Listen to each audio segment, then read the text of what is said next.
Hello दोस्तों, मैं हनी गोराई आप सबका स्वागत करता हूं आपका अपने चैनल में। तो चले चलते हैं टॉपिक में। आज का टॉपिक क्या है? राष्ट्रपति की शक्ति। यानी इस वीडियो में हम राष्ट्रपति की शक्ति के बारे में जानेंगे। तो सबसे पहले हमारे दिमाग में यह आता है कि राष्ट्रपति की शक्ति के बारे में जानने के लिए हमें क्या पढ़ना होगा। तो राष्ट्रपति की शक्ति के बारे में जानने के लिए हमें पढ़ना पड़ेगा क्या? अनुच्छेद 53। यानी अनुच्छेद 53 जो है, इसमें राष्ट्रपति की शक्ति के बारे में पूरा का पूरा मिलता है। क्या मिलता है? पूरा का पूरा मिलता है। किसके बारे में मिलता है? राष्ट्रपति शक्ति के बारे में मिलता है। अब चलिए चलते हैं टॉपिक में। क्या है टॉपिक में? सबसे पहले है आपका जाके कार्यपालिका की शक्ति। यानी सबसे पहले हमें जानना पड़ेगा कार्यपालिका की शक्ति। और ये जो कार्यपालिका है, इसकी हेड कौन होता है ना? आपका जगह होते हैं राष्ट्रपति। तो इसका मतलब कार्यपालिका के तहत राष्ट्रपति को कितनी शक्ति मिलते हैं उसके बारे में हम जानेंगे। तो चलिए सबसे पहले आते हैं। तो सबसे पहले जो होता है आपका जाके नियुक्ति की शक्ति। यानी कार्यपालिका के तहत राष्ट्रपति किसी की भी नियुक्ति कर सकते हैं। तो राष्ट्रपति किसका किसका नियुक्ति करते हैं उसके बारे में जानते हैं। राष्ट्रपति सबसे पहले प्रधानमंत्री की नियुक्ति करते हैं। साथ ही साथ प्रधानमंत्री के सलाह पे पूरा मंत्रिमंडल का नियुक्ति करता है। ये तो हो गया आपका जाके। साथ ही साथ राज्य के राज्यपालों की भी नियुक्ति कौन करते हैं ना? आपका जाके राष्ट्रपति ही करते हैं। उसके बाद आपका जाके सुप्रीम कोर्ट के मुख्य न्यायाधीश, साथ ही साथ जितने भी जज होते हैं, यानी जितने भी न्यायाधीश होते हैं, सारे के सारे का नियुक्ति कौन करता है ना? आपका जगह राष्ट्रपति ही करते हैं। और साथ के साथ एचसी यानी हाई कोर्ट के भी जजों की नियुक्ति राष्ट्रपति के द्वारा ही किया जाता है। और आपका जगह महान्यायाधीश जो होते हैं उसका भी नियुक्ति राष्ट्रपति ही करते हैं। आशा करते हैं आपका कन्फ्यूजन दूर हुआ होगा, आप कुछ नया जान लिए होंगे। अब चलते हैं आगे। आगे में क्या है ना? आपका जाके अंतर्राज्यीय परिषद का गठन।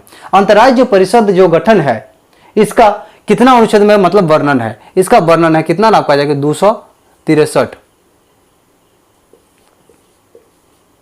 अंतर्राज्यीय परिषद का जो गठन है, इसका वर्णन है अनुच्छेद 263 में। तो यह भी हमारा खत्म हो गया। इसके बारे में इतना ही हमें जानना है। आगे क्या है ना? आपका जगह वित्त आयोग का गठन। तो वित्त आयोग का गठन भी राष्ट्रपति के द्वारा ही किया जाता है। वित्त आयोग अनुच्छेद कितना में है ना? आपका जगह 280 में है। कितना में है? 280 में है। यहां लिख देते हैं, ठीक है। तो आपका यह भी कंफ्यूजन दूर हुआ होगा। तो हमारा जो वित्त आयोग है, 15वां वित्त आयोग अभी है, कौन है ना? आपका जगह एनके सिंह है। इसका कार्यकाल कब से है ना? आपका जगह 2020 से 2025 तक है। ये आपका करंट में आ गया। अब आगे चलते हैं। आगे में क्या है ना? आपका जगह है अनुसूचित क्षेत्र की घोषणा। यानी कौन क्षेत्र अनुसूचित है या कौन क्षेत्र आपका जगह जैसे जनरल में आता है, उसकी घोषणा कौन करता है ना? राष्ट्रपति के द्वारा ही किया जाता है। तो इसमें फायदा क्या है? आप बोलिएगा अनुसूचित है या जनरल है, उसमें क्या आपका जगह फायदा है? तो अनुसूचित जो है, इस क्षेत्र में आपका जगह कुछ नियम अलग रहता है, कुछ आपका जगह इसको इनको संरक्षण मिलता है। साथ ही साथ जो जनरल में होता है उसका कुछ नियम अलग होता है। जैसे अनुसूचित में आपका जाके होता है, आप जमीन बिक्री हो सकता है, खरीद बिक्री नहीं कर सकते हैं, या हर कोई खरीद नहीं सकता है। तो ये सब में आपका जगह ये नियम लागू हो जाता है। तो ये भी आशा करते हैं कि आपका कंफ्यूजन दूर हो गया होगा। और अनुसूचित जो क्षेत्र है, इसकी घोषणा किसके द्वारा किया जाता है? राष्ट्रपति के द्वारा ही किया जाता है। अब आ जाते हैं कहां ना? आपका जगह एससी एसटी तथा ओबीसी आयोग के पास। यानी एसटी एससी और ओबीसी आयोग का भी गठन राष्ट्रपति के द्वारा ही किया जाता है। तो इस टॉपिक में हम किसके किसके बारे में देखेंगे, आइए रिकॉल कर लेते हैं। तो क्या कर लिया ना? आपका जाके नियुक्ति की शक्ति राष्ट्रपति का क्या क्या है, नहीं है, उसके बारे में जान चुके हैं। उसके बाद अंतर्राज्यीय परिषद का गठन देख लिए हैं, और साथ ही साथ आपका जाके वित्त आयोग का गठन भी हम देख लिए हैं। अब अनुसूचित क्षेत्र की घोषणा भी हम देख लिए हैं, और हम एसटी एससी तथा ओबीसी आयोग का गठन जो कौन करते हैं यानी राष्ट्रपति करते हैं, वो भी हम देख लिए। अब चलते हैं आगे। आगे में क्या आपका जाके है? विधायी शक्ति। विधायी शक्ति क्या है? विधायी शक्ति हम उसे कहते हैं जब संसद द्वारा किसी बिल को पास किया जाता है, पूरी प्रक्रिया में होता है क्या, जो भी होता है उसे कहेंगे हम विधायी शक्ति। तो विधायी शक्ति में यानी किसी बिल को पास करने में राष्ट्रपति की कितनी योगदान होता है उसके बारे में हम इसमें देखेंगे। तो राष्ट्रपति जो होते हैं वो संसद के एक अंग है। बहुत बड़ा क्वेश्चन है। राष्ट्रपति क्या होता है ना? आपका जगह संसद का ही एक अंग है। जैसे लोकसभा राज्यसभा है, उसी तरह आपका जगह राष्ट्रपति भी संसद का ही एक अंग है। अब आगे देखते हैं। तो क्या है यहां पर देखिए 2 नंबर में, जैसे कि सभी प्रकार के बिल में राष्ट्रपति के हस्ताक्षर होना अनिवार्य है। मतलब कोई बिल तभी पारित घोषित होगा जब उस पर अंतिम रूप से राष्ट्रपति का मोहर लगेगा, तभी वह बिल पारित घोषित होगा। आशा करता हूं एक भी कंफ्यूजन आपका दूर हो गया होगा। कंप्लीट है। अब आगे थोड़ा और आ जाते हैं। यहां पे क्या है ना? आपका जगह अनुच्छेद 123 के बारे में देखेंगे। क्या? 1 to 3 के बारे में देखेंगे। इसमें क्या है ना? आपका जगह अध्यादेश है। अध्यादेश में क्या होता है ना? आपका जगह राष्ट्रपति किसी भी बिल का पास कर सकता है अध्यादेश के द्वारा। तो बोलिएगा कैसे पास कर देगा? अध्यादेश में क्या होता है ना आपका जगह, जब लोकसभा तथा राज्यसभा जब वो कार्यरत नहीं कर रहे होते हैं तब क्या करते हैं ना आपका जगह राष्ट्रपति किसी भी बिल को पास मतलब करने का कार्य करते हैं। क्योंकि लोकसभा और राज्यसभा तो कोई कार्य कर नहीं रहे तो बिल तो हम रुकेगा नहीं, मतलब जरूरत पड़ेगा तो उसको पास तो करना पड़ेगा। तब उस समय राष्ट्रपति को पावर मिलता है कि किसी भी बिल को पास कर सकते हैं। वही हो गया आपका जगह अध्यादेश। अब चलते हैं आगे। आगे में क्या है ना आपका जगह संसद को संबोधित करते हैं। जब मतलब मान लीजिए कि संसद को संबोधित कैसे रूप में करेगा, ऐसे तो नहीं करेगा कि चलिए हम संसद का संबोधित कर देते हैं, ऐसे नहीं होता है। तो जब नया मंत्रिमंडल का गठन होने के बाद जब नया नया स्टार्ट होता है तब सबसे पहले कौन करेगा ना आपका जगह राष्ट्रपति संसद को संबोधित करता है। साथ ही साथ जब साल का वित्तीय बजट पास होता है उस टाइम भी राष्ट्रपति संसद को संबोधित करते हैं। कंफ्यूजन दूर हुआ होगा आशा करते हैं। अब आगे आते हैं 5वें नंबर में। यहां पे तो यहां पे क्या है ना आपका जगह संसद के सत्रावसन या लोकसभा को भंग कर सकता है। मतलब ये सत्रावसन भी कर सकता है और लोकसभा को भंग भी कर सकते हैं। तो लोकसभा को जो भंग करेंगे वो कितने अनुच्छेद के तहत करेंगे ना आपका जाके अनुच्छेद 85 के तहत करेंगे। आइए यहां पर लिख देते हैं। आप ये जो छोटा छोटा अनुच्छेद है इसको दिमाग में छाप लीजिए, यही आपका जाके एग्जाम में इंपॉर्टेंट बनता है। वहां पर ये सब पूछने का थोड़ा कम चांस रहता है। ये डायरेक्ट आपका जाके ऑब्जेक्ट टाइप का क्वेश्चन पूछता है कि जो लोकसभा को भंग करते हैं राष्ट्रपति कितने अनुच्छेद के तहत भंग करते हैं। तो उस टाइम आ जाएगा डायरेक्ट 85 दिया हुआ रहेगा, 86 87 से कुछ भी दे देगा, उसमें आपका आंसर हो जाएगा क्या 85। अब चलते हैं आगे। ये भी खत्म हो गया आपका जाके क्या ना आपका जगह विधायी शक्ति। विधायी शक्ति में क्या क्या आ गया ना आपका जगह ये जो राष्ट्रपति है ये सदन का अभिन्न अंग है। साथ ही साथ किसी भी प्रकार के बिल को राष्ट्रपति के हस्ताक्षर के बाद ही पास घोषित माना जाएगा। उसके बाद क्या ना आपका जगह 123 में अध्यादेश है। साथ ही साथ संसद को संबोधित करते हैं। उसके बाद क्या हो गया ना आपका जगह संसद के सत्रावसन या लोकसभा को भंग भी कर सकते हैं राष्ट्रपति कितना तहत अनुच्छेद 85 के तहत। अब आगे चलते हैं। आगे में क्या आपका जाके वित्तीय शक्ति। वित्त शक्ति मतलब आप समझ ही लिए होंगे कि वित्त शक्ति में क्या होता है ना आपका जाके होता है पैसे के बारे में। तो पैसे के बारे में क्या शक्ति होता नहीं होता है राष्ट्रपति के पास, आइए देखते हैं। यानी वित्त शक्ति के बारे में जानते हैं। अब वित्त शक्ति में सबसे पहला आता है धन विधेयक। तो धन विधेयक में राष्ट्रपति का कैसा योगदान होता है ना आपका जगह आइए जानते हैं। तो धन विधेयक में सबसे पहले जो होता है राष्ट्रपति के पास ही आपका जाके बिल जाता है। राष्ट्रपति उसको सबसे पहले पास करते हैं तब जाके आता है लोकसभा में। याद रखिएगा ये लोकसभा में ही आएगा सबसे पहले, राज्यसभा में नहीं जाएगा। तो सबसे पहले राष्ट्रपति पास कर दिया, राष्ट्रपति पास करने के बाद आ जाता है लोकसभा में। लोकसभा में आपका जाके जो आपका जाके अध्यक्ष हो गया लोकसभा का वो उस बिल को चेक करने के बाद आपका जाके वो अपना निर्णय लेगा ये विधेयक जो है धन विधेयक है या नहीं है। अगर लोकसभा अध्यक्ष बोलते हैं कि ये नहीं ये धन विधेयक है तो वो धन विधेयक माना जाएगा, अन्यथा नहीं। अगर मान लीजिए कि लोकसभा में आपका जाके जो अध्यक्ष है वो मान ली कि हाँ ये धन विधेयक है तो उसको पास करने के बाद वो जाएगा राज्यसभा में। कहाँ जाएगा? राज्यसभा में। राज्यसभा मान लीजिए वो अटका दिया तो राज्यसभा उसको 14 दिन तक ही अटका सकता है। 14 दिन के बाद जो ये धन विधेयक है ये ऑटोमेटिक पास घोषित कर दिया जाता है और इसे पास मान लिया जाता है। तो आप समझ लिए होंगे जो धन विधेयक है उसमें राज्यसभा का बहुत कम हाथ होता है, 14 दिन का ही हाथ होता है, उससे ज्यादा वो रोक नहीं सकते हैं। अब चलते हैं आगे। आगे क्या है? आकस्मिक निधि। आकस्मिक निधि कितना में है आपका जगह 267 अनुच्छेद में है। कितना में है? 267।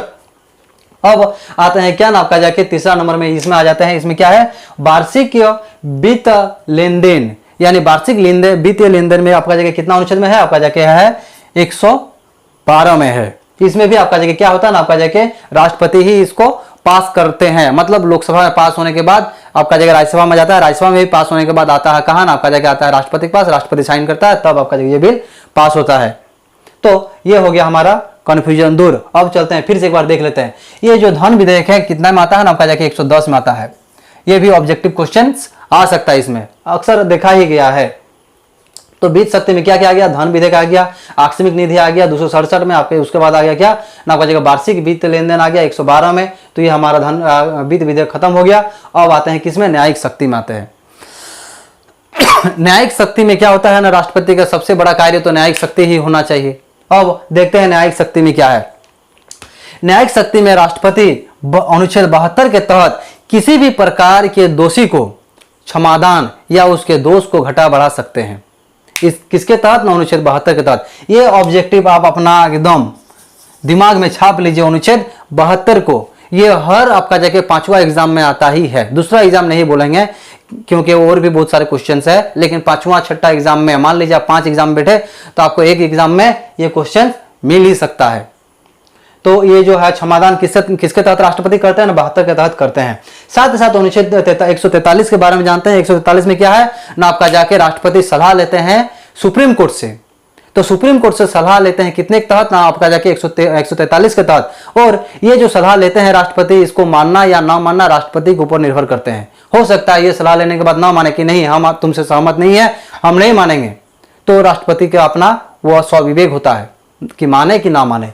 चलिए इसके बाद आ जाते हैं क्या ना, आपका तीसरा नंबर में क्या है ना, आपका जाके सुप्रीम कोर्ट के जज तथा आपका जगह हाई कोर्ट के जजों की भी नियुक्ति राष्ट्रपति के द्वारा ही किया जाता है। मतलब ये न्यायिक शक्ति में आ गया। क्या आ गया न्यायिक शक्ति में? अनुच्छेद 72 में क्षमादान, 143 में एससी यानी सुप्रीम कोर्ट से सलाह, साथ ही साथ सुप्रीम कोर्ट तथा हाई कोर्ट के जजों की नियुक्ति कौन करता है? राष्ट्रपति करते हैं। अब आ जाते हैं सैन्य शक्ति, यानी सैन्य शक्ति का मतलब हो जाता है सर्वो सर्वा, यानी सैन्य शक्ति में हमारा देश का सर्वे सर्वा कौन हो गया? राष्ट्रपति ही हो गया। तीनों सेनाओं का अध्यक्ष होता है राष्ट्रपति, जैसे थल सेना, जल सेना, उसके बाद क्या हो गया ना, वायु सेना का अध्यक्ष कौन होता है? राष्ट्रपति, यानी सारा पावर राष्ट्रपति के पास ही होता है। अब देखते हैं आगे में क्या है ना, आपका जगह है युद्ध और शांति की आपका जगह उद्घोष कौन करता है ना, आपका जगह राष्ट्रपति के द्वारा ही किया जाता है। यानी किसी देश से आपका जगह युद्ध करना है तो राष्ट्रपति ही आपका जगह ऑर्डर देगा, और किसी देश या कहीं पर भी युद्ध को समाप्त करना है तो उसका भी घोषणा कौन करेगा ना, आपका जगह राष्ट्रपति ही करेंगे। तो आशा करते हैं ये भी आपका कंफ्यूजन दूर हो गया होगा। चलिए एक बार फिर इसे रिकॉल कर लेते हैं। यानी तीनों सेनाओं का प्रमुख कौन होता है? राष्ट्रपति होता है। साथ ही साथ युद्ध और शांति के उद्घोष भी राष्ट्रपति ही करते हैं। अब आ जाते हैं आपात शक्ति में। तो आइए दोस्तों चलते हैं अब कहाँ ना, आपात शक्ति के पास। कहाँ चलते हैं? आपात शक्ति के पास। तो ये जो आपात शक्ति है कितने प्रकार से लगते हैं, सबसे पहले हमें वो जानना पड़ेगा। तो आपात जो शक्ति है वो 3 प्रकार से लगते हैं और उनके 3 अनुच्छेद होते हैं जहाँ पर आपात शक्ति सुरक्षित है, जहाँ पर जानकारी मिलता है आपात शक्ति के बारे में। तो क्या क्या है पहले वो जानते हैं, कौन से अनुच्छेद हैं। तो सबसे पहले हमें जानना पड़ेगा क्या ना, पाएगा 352, उसके बाद जानना पड़ेगा 356, उसके बाद जानना पड़ेगा क्या ना, पाएगा 360 के बारे में। अब ये तो हमें जानना पड़ेगा, लेकिन इसके अंदर क्या मिलेगा नहीं मिलेगा उसके बारे में जान लेते हैं। चलिए आइए, तो 352 है वहां मिल जाएगा आपको राष्ट्रीय आपात के बारे में। किसके बारे में मिल जाएगा? 352 में राष्ट्रीय आपात के बारे में। उसके बाद 356 में मिल जाएगा क्या न, मिल जाएगा आपको राष्ट्रपति शासन। उसके बाद 360 में आपको क्या मिल जाएगा ना, मिल जाएगा आपको वित्तीय आपात। तो अब इसका आप पूरा डिस्क्राइब करते हैं क्या है नहीं है। चलिए, तो सबसे पहले आ गया क्या आपका जगह 352 राष्ट्रीय आपात। तो राष्ट्रीय आपात किस प्रकार से लगते हैं सबसे पहले जानते हैं। तो राष्ट्रीय आपात जो है वो 2 प्रकार से लगते हैं। कितने प्रकार से? 2 प्रकार से लगते हैं। कैसे कैसे लगते हैं तो आइए जानते हैं। राष्ट्रीय आपात सबसे पहले तो आपका जाके लगेगा बाह्य आक्रमण से। किस कारण से? बाह्य आक्रमण से। और दूसरा लग जाएगा क्या ना, सैन्य विद्रोह से। किस कारण से? सैन्य विद्रोह से। तो चलिए ये तो कारण जान लिए, लेकिन चलिए जानते हैं जो ये राष्ट्रीय आपात है अब तक कितने बार लग चुका है हमारे देश में। तो राष्ट्रीय आपात अब तक लग चुके हैं 3 बार। कितने बार? 3 बार। और ये 3 बार कब कब लगे हैं उसके बारे में भी हमें जानना पड़ेगा। तो चलिए यही जानते हैं। तो सबसे पहले हो गया क्या आपका जाके 1962, उसके बाद 1971, उसके बाद हो गया 1975। अब हम तो ये साल भी देख ले कब कब लगे हैं, लेकिन किस कारण से लगा वो तो अभी तक नहीं जाने। अब चलिए उसके बारे में जानते हैं। ये जो 1962 है ये लगने का कारण था आपका जाके भारत चीन युद्ध, यानी भारत चीन युद्ध के कारण लगा था 1962 में राष्ट्रीय आपात, अनुच्छेद 352। अब 1971 किस कारण से लगा था उसमें आपका जगह जानना पड़ेगा। तो 1971 में जो लगा था भारत पाक युद्ध के लिए लगा था। किस कारण से लगा था? 1971 में भारत पाक युद्ध के लिए लगा था। और ये जो भारत पाक युद्ध हुआ था किस कारण से हुआ था, ये उसके बारे में थोड़ा जान लेते हैं। ये जो हुआ था भारत पाक युद्ध 1971 में, ये हुआ था पूर्व पाकिस्तान को लेकर। यानी जो पाकिस्तान है, पश्चिम पाकिस्तान, वो पूर्व पाकिस्तान पर बहुत ही जुल्म ढा रहा था। और इसी कारण से जो पूर्व पाकिस्तान के जितना भी शरणार्थी था भारत में आ रहे थे, इसी कारण से हमारा इंडिया जो है आपका जाके पश्चिम पाकिस्तान से युद्ध करना पड़ा। अन्यथा हमारे देश में सारा का सारा जनसंख्या आ जाता जो हमारे यहाँ पर गड़बड़ी फैला देते। तो तब जो युद्ध हुआ पाकिस्तान को 2 भाग में बांट दिया गया। पाकिस्तान को उसका कीमत चुकाना पड़ा। तो आशा करते हैं समझ गए। और यही 1971 के युद्ध के कारण ही हमारा बांग्लादेश बना। बांग्लादेश जो था सबसे पहले क्या था ना, ये यही था आपका जगह पूर्व पाकिस्तान। आशा करते हैं समझ गए होंगे। उसके बाद आया था 1975 में। 1975 का जो राष्ट्रपति लगा था वो आपका लगा था आंतरिक गड़बड़ी के कारण लगा था। इसमें उतना कुछ खास है नहीं, सिर्फ पूछा जाता है कि आपका जगह कितने प्रकार से कितने बार लगा है, साथ ही साथ आपका जगह कब कब लगा है, यही पूछा जाता है। तो चलिए ये हमारा हो गया। अब आते हैं कहाँ, आपका जगह आ जाते हैं वीटो शक्ति के पास। राष्ट्रपति के पास एक वीटो शक्ति है जो कि वो यूज करते हैं। वो कितने अनुच्छेद में है आपका जगह है 111 में। तो वीटो पावर की जो शक्ति है वो 111 में है, जिसे पॉकेट वीटो भी कहते हैं। ये कब यूज करते हैं, किस प्रकार से यूज होते हैं, आइए उसके बारे में जानते हैं। तो राष्ट्रपति किसी बिल को आपका जाके 3 मत दे सकते हैं, 3 प्रकार के मत दे सकते हैं। कैसे कैसे दे सकते हैं आइए जानते हैं। तो जब राष्ट्रपति के पास कोई बिल भेजा जाता है वो स्वेच्छा से अपना साइन करके बिल को पास कर दे, ये एक पहला नंबर हो गया। दूसरा नंबर हो गया क्या ना आपका जाके उस बिल को पुनः विचार के लिए भेज दे कि पुनः विचार कीजिए। या फिर तीसरा आपका जाके क्या हो गया ना आपका जाके वो वीटो पावर करके अपने पास ही रख ले उस बिल को। ये 3 प्रकार के शक्ति राष्ट्रपति के पास होते हैं किसी भी बिल को पास करने या रोकने के लिए। अब चलते हैं आगे। आगे में क्या है आपका जगह है स्वविवेक की शक्ति। यानी स्वविवेक की शक्ति कब प्रयोग करते हैं राष्ट्रपति? स्वविवेक की शक्ति राष्ट्रपति उस दशा में प्रयोग करते हैं जब चुनाव में कोई भी दल बहुमत प्राप्ति नहीं कर पाता है। मतलब मान लीजिए कि कोई भी बहुमत प्राप्त नहीं कर पाया, तब राष्ट्रपति क्या करेंगे ना करेंगे आपका जाके किसी भी पार्टी को, यानी उनके अपने विवेक से, राष्ट्रपति के अपने विवेक से जो लगे जैसा लगे आपका जाके सही, उसी पार्टी को अपने पास बुलाएंगे और उसे बहुमत साबित करने के लिए कह देंगे कि आप अपना बहुमत साबित कीजिए। अब वो अगर बहुमत साबित कर देते हैं तो वो अपना प्रधानमंत्री के पद संभाल लेंगे, अगर वो नहीं कर पाते हैं तो उसका टाटा बाय बाय। ये हो गया क्या ना स्वविवेक शक्ति। और इसे क्या कहते हैं? अन्य शक्ति भी कहते हैं।